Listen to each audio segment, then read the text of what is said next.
Assalamualaikum Oke. warahmatullahi wabarakatuh. Waalaikumsalam warahmatullahi wabarakatuh. Sebelumnya saya ucapkan terima kasih kepada Teh Alfia Delisma karena sudah bersedia menjadi narasumber kelompok kami dengan pemenuhan tugas mata kuliah pengembangan karakter. Di tengah-tengah kesibukan Teh Alfia ya, terima kasih Teh. Perkenalkan, saya Anissa Fitriawan, Agnia Sania Hmm. Fauziah, dan Yuri Juliani Sabila sebagai anggota kelompok 6 dari kelas 1A ABS. Baik, untuk mempersingkat waktu, kita langsung mulai saja ya ke sesi wawancara yang akan disampaikan oleh Agnia dan Yuri. Waktu dipersilahkan. Baik, terima kasih Anissa. Teh Via izin. Halo. Halo Teh Via. Baik, yang pertama kita akan membahas tentang peralihan dunia kuliah ke dunia kerja ya Teh. Hmm. Nah, izin bertanya ya Teh, mengenai ini ada tentang kekuatan ambak apa manfaatnya bagiku. Hmm. Dan harus memiliki tujuan dan motivasi yang kuat untuk mencapainya. Oleh karena itu, boleh tahu gak Teh, motivasi apa yang mendorong Teteh buat lanjut S1 dan hebatnya itu sambil bekerja serta mengikuti juga beberapa organisasi maupun komunitas. Dan apa yang ingin dicapai Teteh dengan usaha yang dilakukan oleh Teteh saat ini? Terima kasih. Oke, yang pertama, motivasi Teteh lanjut kuliah S1 itu yang pertama karena pendidikan menurut Teteh itu penting. Terus apa ya? Kayak gelar itu akan menentukan pola pikir kita. Terus yang kedua itu kita punya banyak relasi, yang pasti ilmu akan bertambah juga, keahlian bertambah juga. Tapi kenapa Teteh waktu saat kuliah Polban gak lanjut langsung kuliah? Karena kemarin Teteh mikir Teteh pingin langsung terjun ke dunia kerja, jadi karena Polban itu lebih fokusnya ke dalam praktik, jadi Teteh punya motivasi untuk bekerja saat itu. Dari 2019 lulus sampai 2022 saat ini Teteh kerja. Nah, sebelumnya Teteh itu di perusahaan jasa pengamanan security sebagai business development yang ngurusin audit perusahaan dan admin legal. Nah, setelah itu alhamdulillah sekarang dapat kesempatan di perusahaan yang lebih baik di konstruksi yang udah berdiri sejak 1990 di admin legal. Nah, ini juga merupakan suatu apa ya? Kesempatan yang besar untuk kita berkembang maksudnya berkarir. Nah, motivasinya itu apa namanya? Kuliah terus sambil kerja karena yang pertama gelar di tempat kerja itu sangat penting. Kita akan lebih dihargai. Terus yang kedua, kita juga akan dapat ilmu apa ya? Ilmu di tempat kerja dapat sama ilmu baru di tempat kuliah yang baru kita lanjut lagi juga dapat kayak gitu. Baik, terima kasih Tevia. Ada yang mau ditanyain dulu nggak dari perjawabannya?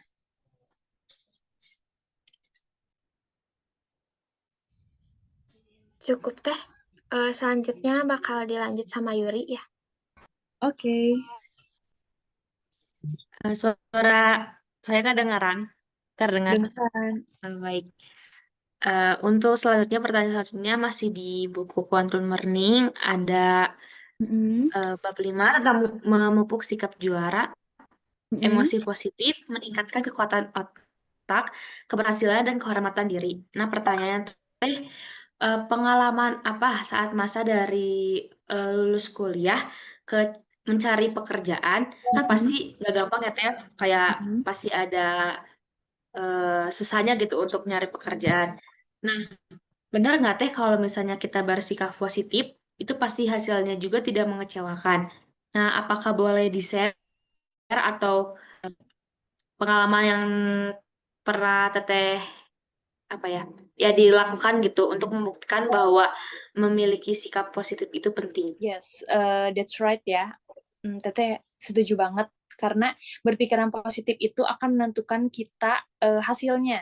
Jadi kalau misalkan kita negatif, kalau kita pikirannya negatif, kita nggak akan ada usaha, kita nggak akan kerja keras. Karena pertamanya pikiran dan apa ya, pikiran dan keinginan kita tuh udah bad mood duluan gitu, udah negatif. Jadi misalkan, karena waktu pas di Polban itu Teteh juga nganggur 5 bulan, tapi gimana caranya 5 bulan itu Teteh bisa produktif. Nggak cuman kita tuh nyari kerja doang. Jadi waktu pas 5 bulan itu Teteh buka bisnis, terus Teteh ikut latihan-latihan, webinar, untuk apa ya, untuk meningkatkan skill, terus kayak belajar Excel, belajar itu karena ketika masuk dunia kerja tuh bukan hanya IPK yang dicari. Oke, IPK itu cuman sebagai batas administrasi, proses administrasi, oke itu lolos. Tapi setelah itu yang akan dicari apa ya, kita bagaimana kita mengeluarkan soft skill yang kita punya, cara kita memanajemen waktu, cara kita berpikir positif, betul, terus cara kita apa namanya, bersosialisasi dengan orang. Oke, IPK gede, tapi kita nggak bisa bersosialisasi dengan orang, itu menurut Teteh kurang kurang kurang gimana ya, kurang sempurna lah ketika kita keluar dari. Benar, itu banget nyari kerja karena Teteh udah ikut PNS, BUMN, dan lain-lain, tapi mungkin Teteh jalannya bukan itu. Nah, kalau nanti kalian setelah lulus kuliah, tapi tidak sesuai dengan ekspektasi kalian, itu nggak apa-apa. Karena menurut Teteh, dimanapun, kapanpun, kalau misalkan kita bisa menyesuaikan diri kita, kita bisa jadi orang yang, apa ya, orang yang oke lah gitu. Walaupun kita nggak di tempat yang oke gitu. Tapi kalau misalkan kita bisa memaksimalkan apa yang kita punya, kayak skill, misalkan kita punya skillnya segini nih, tapi kita tuh punya kemauan untuk meningkatkan skill itu, menurut Teteh itu bisa mengalahkan orang-orang yang di BUMN, PNS, dan lain-lain sih gitu. Terus, nah setelah mendapatkan kerjaan, walaupun gak sesuai dengan ekspektasi, kita pokoknya harus bisa bekerja dengan semaksimal mungkin, berikan yang terbaik. Jadi kayak kita tuh udah negatif, kayaknya apa ya, kayaknya kerjaan ini nggak aku suka deh. Nah, malah kayak gitu kita nggak akan bisa maksimal. Gitu sih. Itu yang Teteh dapet sih, gitu. Gitu, guys. Terima kasih, Teh. Oke.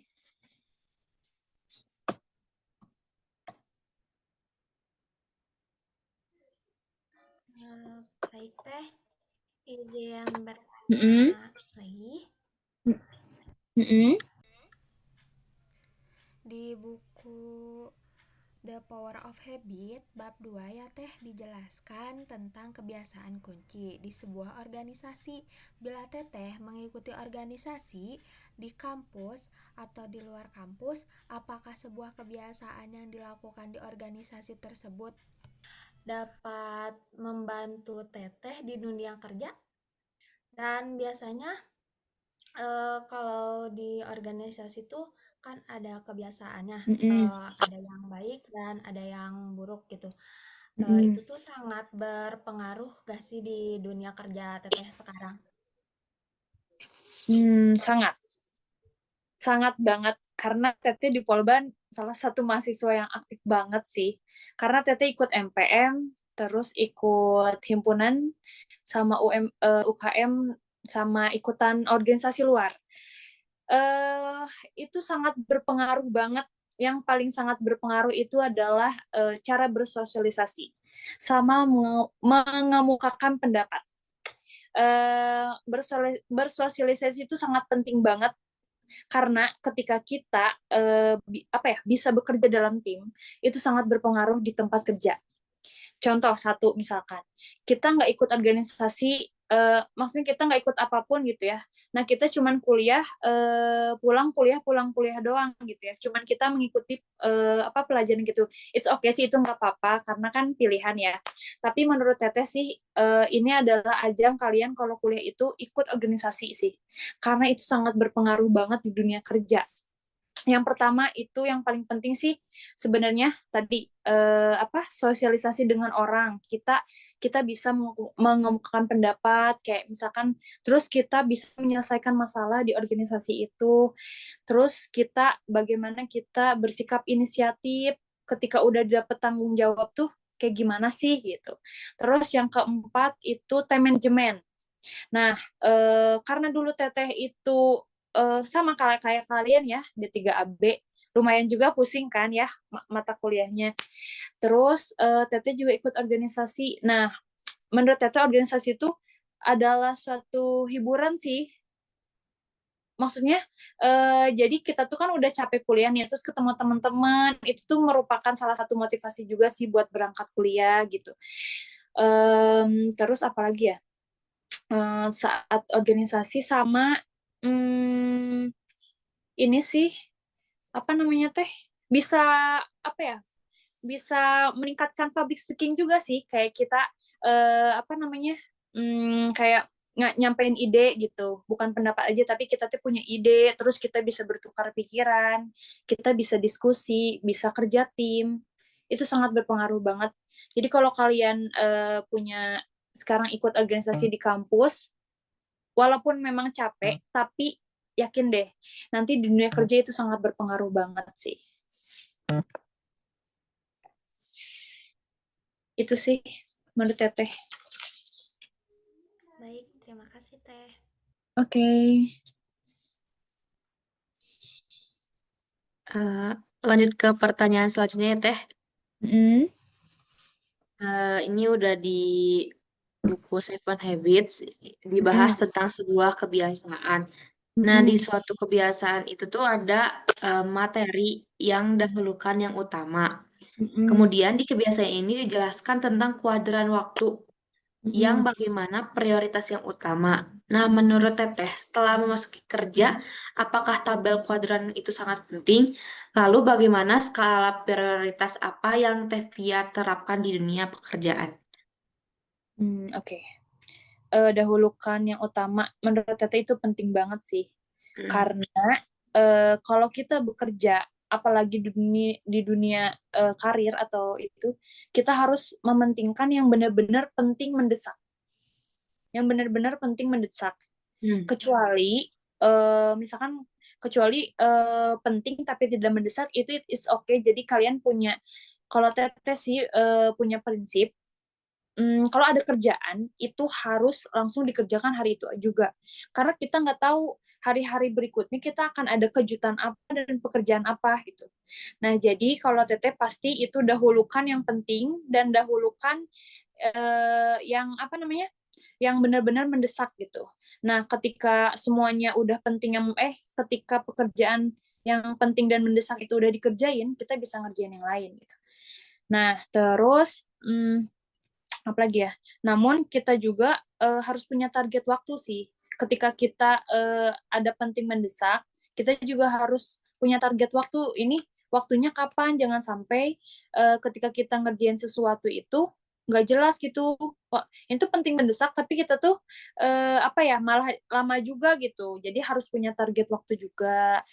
Terus terus Teteh nggak suka sih menunda-nunda pekerjaan saat kuliah dan saat bekerja. Jadi dengan begitu banyak tugas polban ya, jadi prinsip Teteh itu nggak pernah menunda tugas. Jadi sesulit apapun itu harus dikerjain.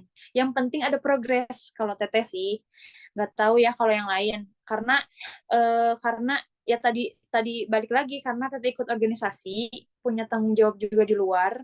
Maka ketika ada tugas terus malah didiemin, itu kayaknya bakalan numpuk deh, terus kayak jadi pusing sendiri, terus jadi pas ngelakuin hal-hal yang lain tuh jadi pusing juga gitu sih sepengalaman Teteh. Jadi itu sangat penting kita punya apa skala prioritas, punya penting mendesak apa diklasifikasikan mana yang penting mendesak dalam hidup kita. Bukan karir dan kuliah juga sih sebenarnya, tapi lebih ke aktivitas diri kita juga sih. Kayak penting mendesak nih, apa nih penting mendesak kayak contohnya kita harus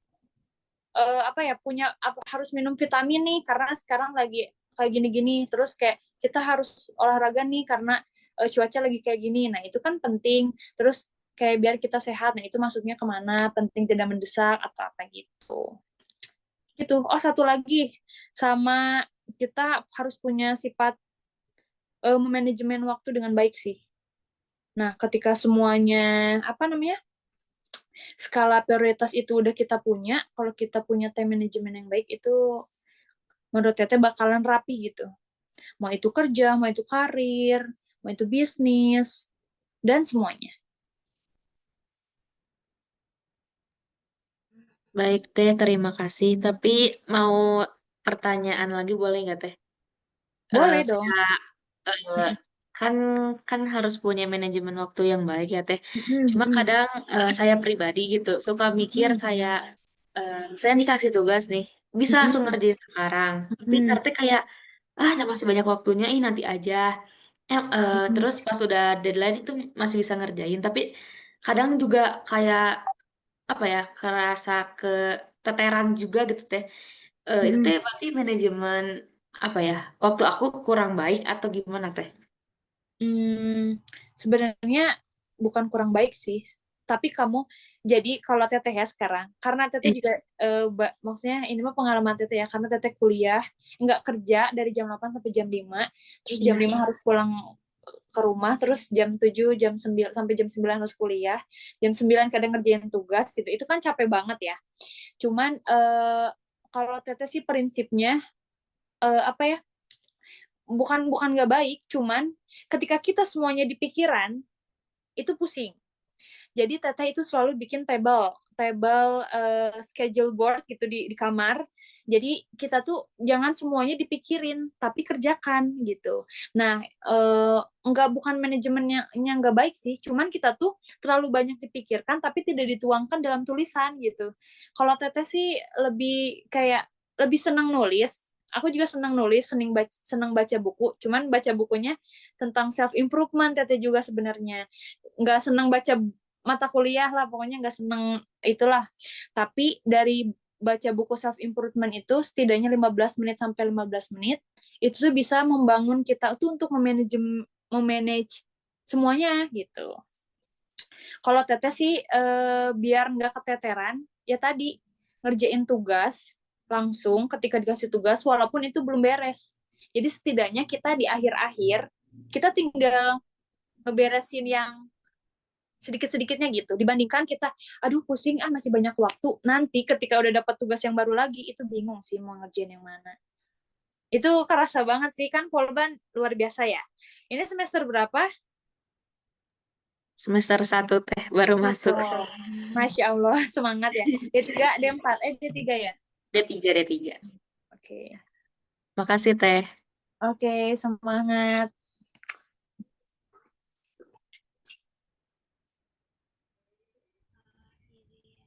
Bertanya ya Teh.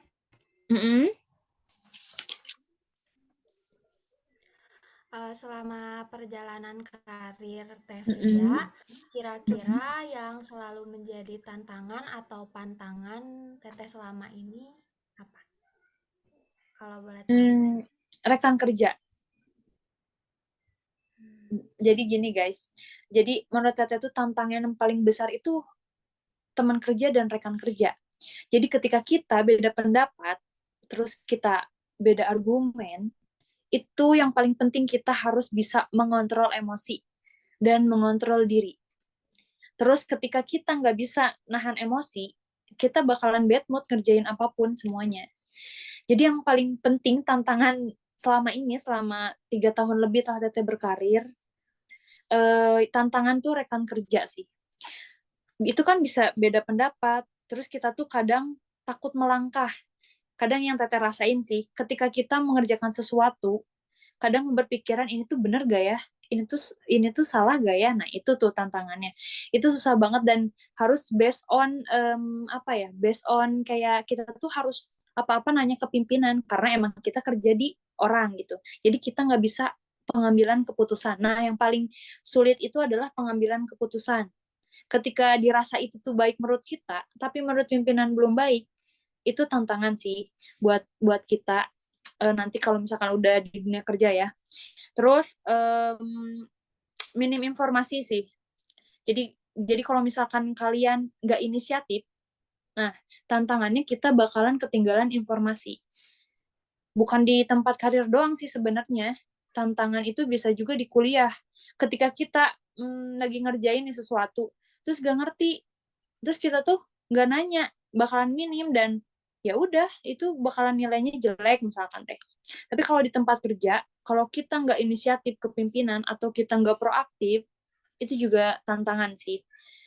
Nah, makanya kenapa kita harus bisa bersosialisasi dengan orang, yang tadi balik lagi, itu penting banget organisasi, karena ketika di dunia kerja, kita harus bisa ngobrol sama orang yang nggak kita kenal, bahkan yang nggak kita suka, kita nanti bisa jadi rekan kerja. Itu tantangan banget sih. Kerasa banget sama Teteh sekarang. Terus terlalu fokus pada kemampuan yang kita miliki. Jadi ketika kita nih ya dikasih saran sama pimpinan kita, kamu harus kayak gini, bahasa Inggris kamu harus kayak gini-gini. Nah, itu tuh kita tuh harus didengerin kalau misalkan itu peningkatan positif buat hidup kita. Kecuali ada hal-hal negatif itu nggak usah diambil. Tapi kita jangan terlalu fokus pada kemampuan yang kita punya. Bisa aja orang yang ngomong sama kita itu ngasih kemampuan dan ngasih insight positif lah sama kita gitu. Terus jangan terlalu percaya diri juga. Jadi kayak pede, ini kayaknya udah bener deh. Ini kayaknya udah cukup deh buat aku. Kayak misalkan, ini kayaknya ibu udah apresiasi deh sama aku. Ini kayaknya bapak udah apresiasi deh sama aku. Nah, kayaknya itu jangan terlalu percaya diri juga karena di dunia kerja tuh bisa aja kalian tuh di up terus down lagi gitu. Jadi tantangannya juga harus mental sih, mental. Terus nah jangan juga bekerja sesuai dengan target. Jadi misalkan gini, jadi kita tuh udah tiba-tiba targetnya tuh misalkan kayak gini gitu ya. Jadi kita tuh udah bekerjanya teh sesuai dengan target yang diminta pimpinan, kalau bisa tuh lebih dari target yang diminta gitu. Oh, satu lagi yang paling tantangan sih under pressure. Jadi kan kalau di kuliah nih, kalian under pressure-nya tugas, deadline. Tek, tek, tek, tek, tek. Kalau misalkan di tempat kerja itu kayak nggak bisa nolak. Deadline jam 3, kamu harus ngerjain jam 3 juga.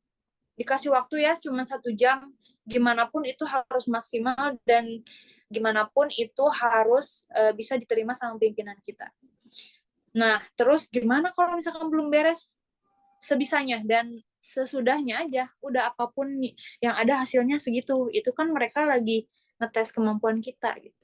Beda sama kuliah kan, kalau Anda pressure-nya kayak tugas, ya udah dikasih nilai gitu. Kan kalau misalkan di tempat kerja Anda pressure-nya kayak kamu kayak gini ya, kamu kayak gini ya, kamu bisa nggak dalam waktu segini. Nah, itu tuh kan dilihat kinerja.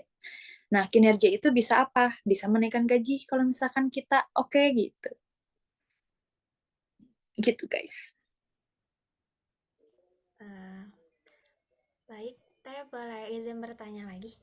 Oke.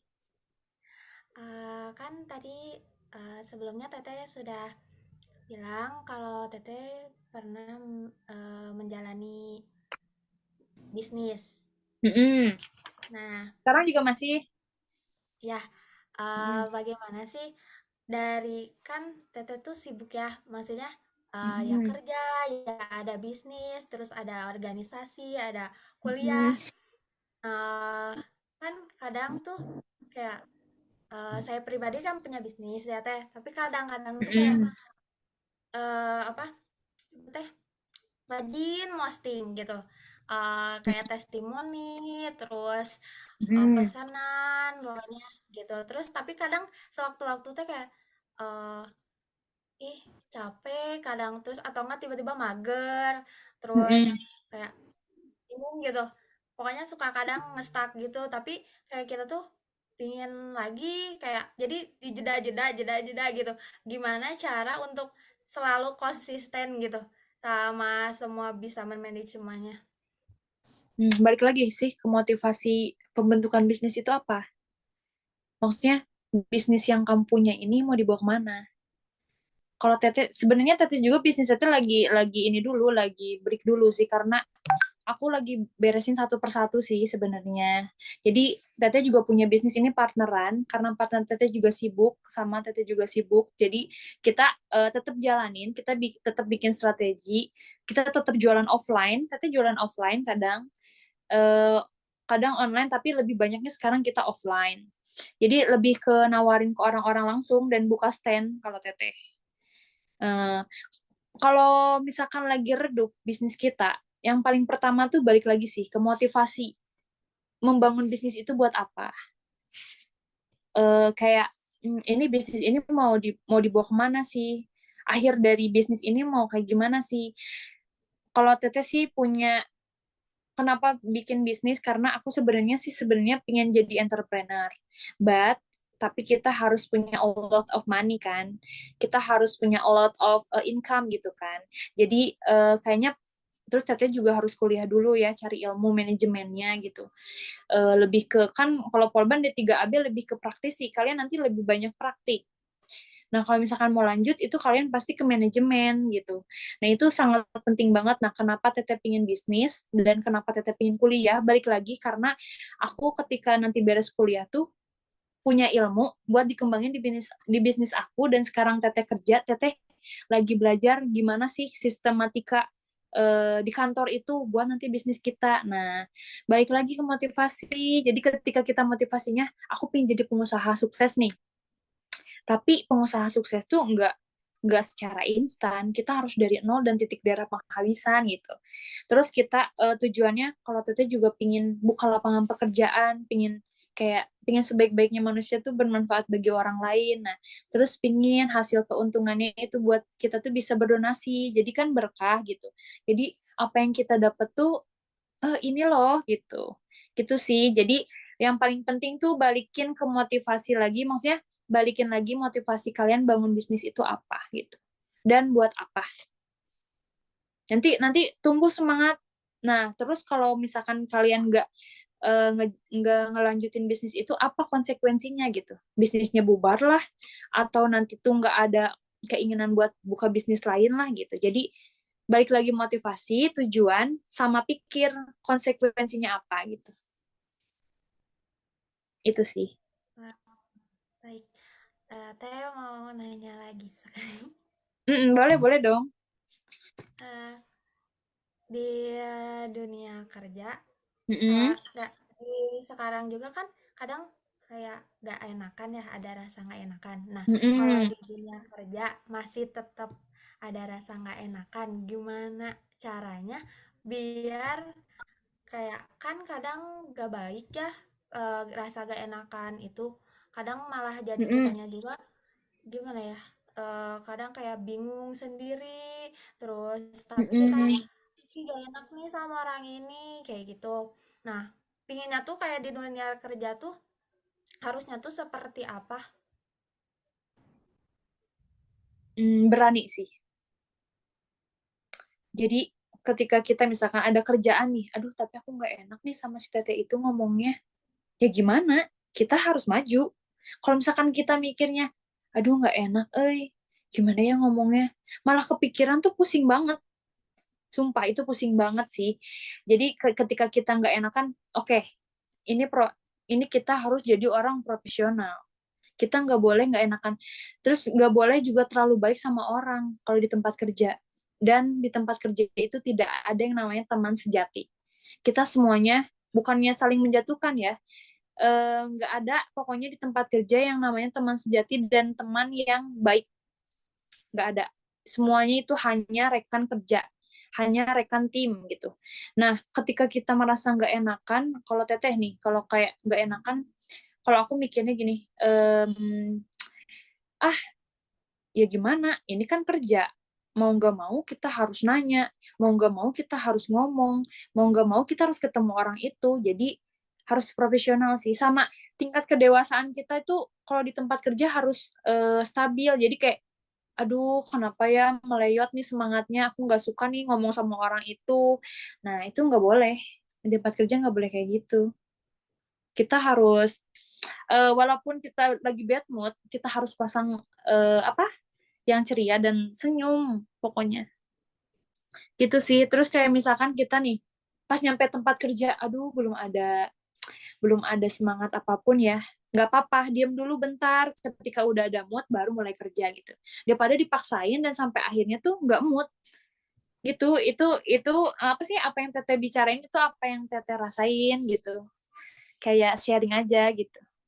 Semoga nanti, maksudnya semoga apa yang Teteh omongin ini bisa bermanfaat buat kalian. Baik, terima kasih banyak Teh, sangat Mm-mm. bermanfaat. Selanjutnya, saya mau nanya juga ya, Teh. Boleh dong. Gimana? Tentang yang tadi, yang apa Mm-mm. sih yang rekan kerja yang mengemukakan pendapat itu, kan itu Mm-mm. bisa terlatih sama gabung banyak organisasi. Mm-mm. Eh, aku kan orangnya yang tadi Agnya bahas, gak enakan gitu. Contohnya kayak kelompok kecil aja tuh, misalnya mau Mm-mm. ngomen apa gitu, suka gak enakan. Terus Mm-mm. udah coba berorganisasi juga kan di kampus, walaupun masih LKMM kayak gitu teh. Tapi Mm-mm. aku belum ngerasain perubahan, apa karena kurang lama atau kurang motivasi atau apa ya teh? Ada saran gak teh? Sekarang ikutan apa di Polban? LKMMTD. Iya, masih, LKMMTD itu kan buat ke pusat kan? Nanti kamu iya mau teh. kemana? Mau ke BEM atau MPM? Masih dipikirin juga teh itu. Oh, masih dipikirin. Ya. Terus pertanyaannya gimana tadi teh? Eh, aku kan belum ngerasain perubahannya. Apa karena Mm-mm. kurang motivasi atau waktunya yang masih sebentar? Kayak Hah? gitu teh. Kalau menurut teteh, gimana ya baiknya?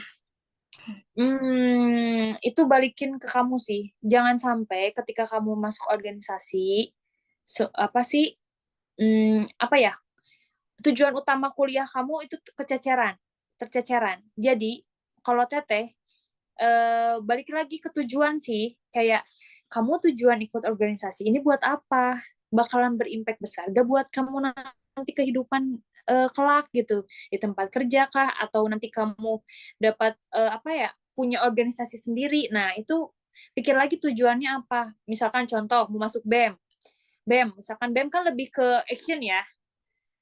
Nah, kamu pingin di bagian bidang apa ya? Misalkan teh bidang apa ya di BEM teh?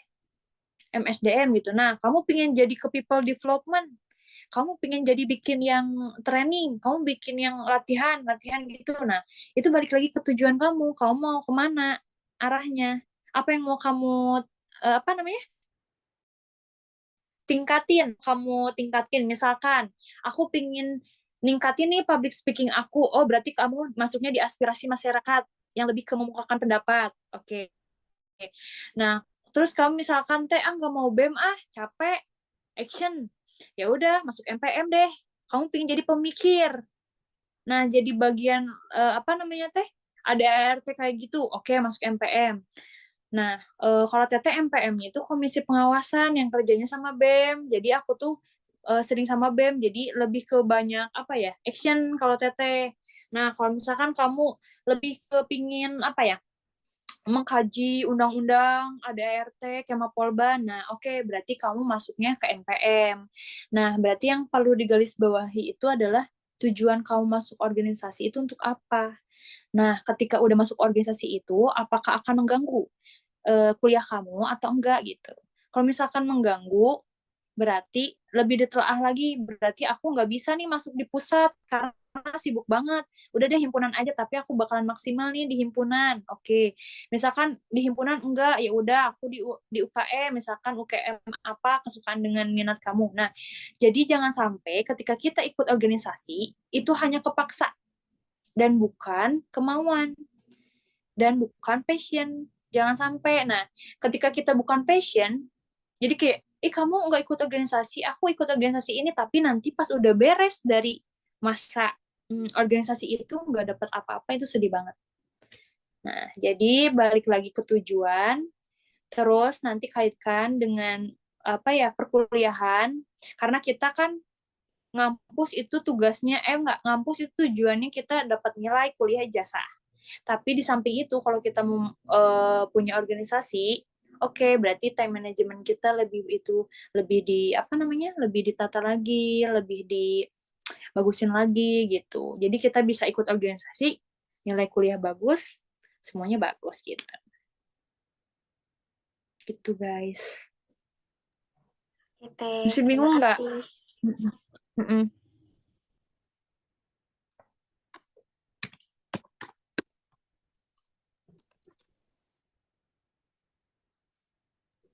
Kayaknya udah cukup ya, Teh. Udah? Ada yang mau bertanya lagi? Nggak? Kalau gitu, sesi wawancara mengenai penerapan mata kuliah pendidikan karakter di dunia kerja udah selesai ya. Berikutnya, untuk terakhir ya, Teh, apa ada saran atau tips untuk kita mahasiswa untuk mempersiapkan ke dunia kerja? Tips and tricks ke dunia kerja. Apa ya? Yang penting kalian punya mental sih. Yang pertama mental. Yang kedua, kenali diri kita. Apa sih maunya kita? Kita tuh punya sifat kayak gimana? Terus kita tuh bisa mengendalikan emosi enggak? Kemudian asah kemampuan yang kita miliki. Jadi, mumpung kalian masih kuliah dan masih banyak waktu, asah kemampuan, asah skill, dan bukan hanya IQ doang, tapi EQ. IQ itu kan apa ya, teori gitu ya, kayak gitu-gitu, tapi EQ emosional itu, jadi kayak kalian bisa beradaptasi dengan orang, kalian bisa mengungkapkan pendapat kayak tadi, bisa bertanggung jawab, bisa pokoknya soft skill. Nah, itu asah kemampuan itu. Terus kontrol emosi diri sendiri sebelum kalian mengontrol emosi orang lain. Terus jadi pendengar yang baik ketika kita dapat saran, walaupun itu sarannya buruk, walaupun itu sarannya positif, dengerin kalau di tempat kerja. Nah, terus apa lagi ya? Lebih ke iya sih, tadi aja, mental, kenali diri, terus bangun self development sebelum kita membangun organization development. Jadi karena pengembangan diri sendiri, karakter, tadi yang sesuai dengan tema, pengembangan karakter diri sendiri dulu yang perlu dikembangkan sebelum kita bisa mengembangkan yang lain. Itu aja sih dari Teteh. Oke, Teh. Makasih banyak saran, tips, and triknya juga. Ada closing statement yang bisa disampaikan nggak, Teh? Closing statement. Pokoknya jadikanlah hari-hari kalian tuh berkesan dan bermakna. Maksudnya berkesan itu, jadi kalian buat apa namanya? Buat hari-hari kalian tuh indah aja gitu, walaupun emang nanti di depannya itu gak sesuai dengan harapan, tapi kita tuh bisa tetap senyum gitu. Nah, terus berkesan dan bermakna. Nah, jadikanlah semua apapun yang kalian lakukan itu juga bermakna bagi diri sendiri maupun orang lain. Dan moto hidup Teteh sih, nikmati, jalani, syukuri. Jadi, ketika kita menikmati sesuatu dan menjalani sesuatu, kita akan bersyukur dan pastinya tidak akan mengeluh gitu. Pasti kita akan bahagia apapun itu. Oh, satu lagi, Deng. Ada pokoknya tiada daya dan upaya kecuali pertolongan Allah. Jadi apapun yang terjadi dalam hidup kalian nanti, baik itu kuliah, baik itu kerja, minta pertolongan sama Allah. Gitu guys.